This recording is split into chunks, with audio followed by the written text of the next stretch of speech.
CM Revanth Davos పర్యటన ప్రచార ఆర్భాటాలు తప్ప ఏమీ లేదన్నారు సిపిఎం రాష్ట్ర కార్యదర్శి జాన్ వెస్లీ. కార్పొరేట్ సంస్థలకు దోచిపెట్టడం అనే మార్గాన్ని రేవంత్ సర్కార్ కొనసాగిస్తుందన్నారు. ఫోర్త్ సిటీ పేరుతో రియల్టర్స్ కోట్ల రూపాయల వ్యాపారం చేసుకుంటున్నారని ఆరోపించారు. ఆర్థిక దోపిడీకి వ్యతిరేకంగా బలమైన ఉద్యమాన్ని ముందుకు తీసుకెళ్తామన్నారు జాన్ వెస్లీ. తెలంగాణలో బీజేపీ మతోన్మాద రాజకీయాలను అడ్డుకుంటామని హెచ్చరించారు. బీజేపీపై బీఆర్ఎస్ వైఖరి ఏంటో ప్రకటించాలని డిమాండ్ చేశారు. బండి సంజయ్లో అహంకారం పెరిగినందుకే గద్దర్ పాటను జీర్ణించుకోలేకపోతున్నారని ఆగ్రహం వ్యక్తం చేశారు.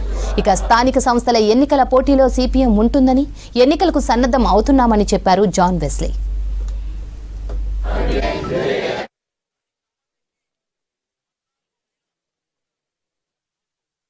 గత ప్రభుత్వం యొక్క వైఫల్యాలు, ప్రజా వ్యతిరేక విధానాల్ని నిరసిస్తూ కాంగ్రెస్ అధికారంలోకి వస్తే ప్రజా సమస్యలు పరిష్కారం చేస్తామని చెప్పి చాలా హామీలు ఇచ్చింది, వాగ్దానాలు చేసింది.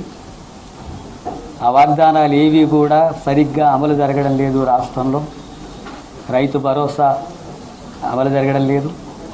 కూలీ భరోసా ఇస్తామన్నారు 12,000, అది ఇప్పటికీ అమలు జరగడం లేదు.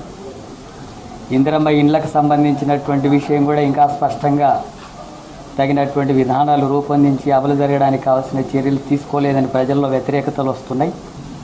విద్యను, వైద్యాన్ని ఉచితంగా పేదలకు అందించాల్సినటువంటి కార్యాచరణ లేదు. కేవలం ధనికులకు ఒక రకమైంది, పేదవారికి ఒక రకమైనటువంటి పద్ధతులని కాంగ్రెస్ పార్టీ కూడా అదే విధానాల్ని అనుసరిస్తున్నట్టు ఉంది. అట్టగే కొత్తగా ఉద్యోగ అవకాశాలు కల్పిస్తామని చర్యలు తీసుకుంటామని అన్నారు. వాటికి సంబంధించింది ఏమీ లేదు. అసంఘటిత కార్మికులు ఉన్నారు, వాళ్ళ కనీస వేతనం 26,000 కావాలని చెప్పి అంటుంటే వాటి గురించి పట్టించుకోవడం లేదు. వాటి గ్రామీణ ప్రాంతాల్లో ఉండేటటువంటి ఉపాధి కూలీలకు పని కల్పించే విషయంలో ఎన్నికలప్పుడేమో వాగ్దానం చేశారు.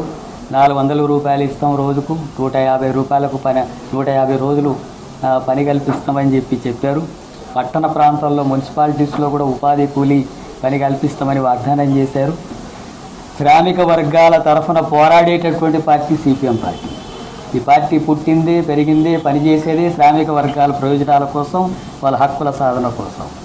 వాటి విషయాల్లో ఏ పార్టీ ఏ వైఖరి తీసుకుంటుంది అనే దాన్ని బట్టి మా పార్టీ వైఖరి ఆ పార్టీల మీద ఉంటుంది. శ్రామిక వర్గాల ప్రయోజనాలకు వ్యతిరేకంగా ఉండే ఏ పార్టీ అయినా, ఏ విధానాలైనా, ఏ ప్రభుత్వమైనా ఆ పార్టీని, ఆ ప్రభుత్వ విధానాలను వ్యతిరేకిస్తుంది. ఇప్పుడుండే కాంగ్రెస్ ప్రభుత్వం పెట్టుబడిదారులకు, కార్పొరేట్ సంస్థలకు అనుకూలంగా శ్రామిక వర్గానికి వ్యతిరేకంగా ఉంది.